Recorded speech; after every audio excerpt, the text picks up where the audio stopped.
I'm Danica Jane Soriano and I'm the first reporter of Group 7. And our topic is all about the writing the whole news story. Bago tayo mag-start, meron dito sinabi si T.E. Lawrence or Thomas Edward Lawrence. To have a news value is to have a thing can lead to one state. So, ang ibig sabihin po nito is sa pagkakaroon daw ng news value is para ka daw may latang nakatali sa buntot mo. So, ang pagkakaintindi ko dito is, di ba yung lata kapag nakakarinig ka nito na inilalaglag or nakatali sa buntot na paulit-ulit na pumapatog sa semento is maingay, di ba? And at the same time, naririnig mo yung ingay, nakakatch yung attention mo. And yung tunog niya is hindi lang ikaw yung nakakarinig, maraming ibang tao din.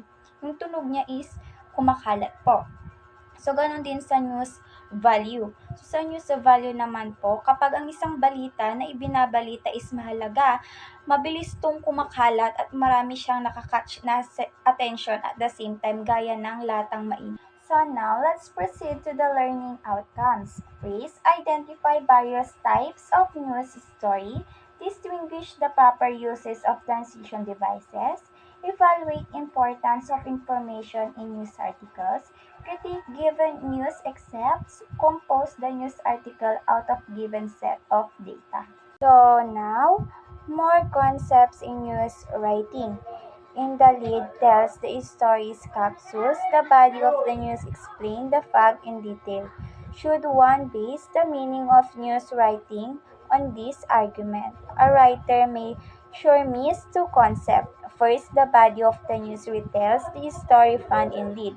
Second, the facts are to be arranged logically in the body of the news. So, dito po, importante po ang body of the news story dahil po, it gives more details and more information about the who and why of the story. So, with these two conclusion and or two concept, ang writer daw po is hindi lang dapat magaling sa newsworthy or news gathering po, but also adept in weaving the fact sa pinaka-logical way or comprehensible. And dapat din daw, kapag magsusulat ka ng body of the news story, is you should not delete the what we call image of the inverted triangle, which tells that the most important fact should come first. And dito din po is mostly true to life story siya and straight news. So alam naman na natin yung straight news kasi natalakay na to ng mga unang reporters sa atin. Next is qualities of news. The aim of the news writer is to provide the story to startle and to engage the readers within the first few sentences and in the middle to read them, deepen or sharper their knowledge. So dito po, as a writer is you should ensure that the news article are of good quality. And masasabi mo daw na may good quality ang news article kapag mayroon itong accuracy, attribution, fairness or balance, clarity, and style. And ang i-report ko lang po is the fairness or balance and the accuracy. And the other three is yung susunod sa akin na reporter. Fairness and balance. As a reporter, you must learn to get others' point of view. This may means calling a person late at night, get his side of the story, or even holding back an investigative story for a day. But you must do so. This is the best way to bring balance in the story. So they want to say that they are reporting without showing favoritism or making judgment.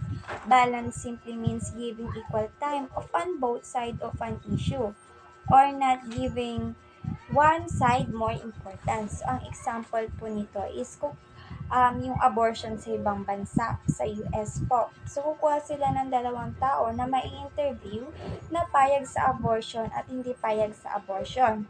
So, as a nag-i-investigate, kailangan is may matatawag tayong balance and fairness dito. So, hindi ka lang dapat magpo-focus dun sa isang tao porket nagugustuhan mo yung sinasabi niya. Kailangan is may balance tayong matatawag.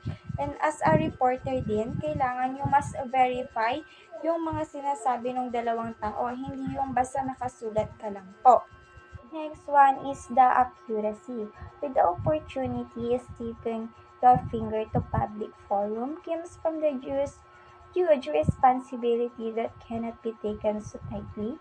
Say you inadvertently committed an error or detail like misspelled the name of the guest speaker, misquoted the witness of the school crime, or omitted the essential piece of information. You not only destroy the truth, which is a foreign ground, the anchor of the news. So this is the first requirement of the good news report. You must get all facts right, starting from the name and registration of the subject to the statement made by him or her. You cannot hide behind the excuse that there was not enough time to cross-check so the fact that you need to check are kung tama ba yung names or spelling ng mga sinusulat mo na nandun sa crime mismo. And the next one is the designations. Third, incident details. So dito sa incidents details is in case na may aksidente, kailangan alam mo kung ilan yung exact na tao na na-injured or namatay. The next one is the statement. Siyempre, importante itong statement. Kailangan is kung ano yung sinabi ng um, in, kung ano yung sinabi ng ini-interview mo is kailangan sakto at walang kulang na maisulat ka or mai-report. So, then the next one, if the statement is a sentence story, you must make sure that all scientific names are exactly spelled and expanded. The next one ay kung sa ano naman po, ang news mo naman is tungkol naman po sa mga sports. For example, is sa track and field, kailangan ultimo yung pagtakbo, yung bilang ng yapak niya is naka-detailed yun. And kung sa court story naman, is you must make sure that your court victim is presented accurately.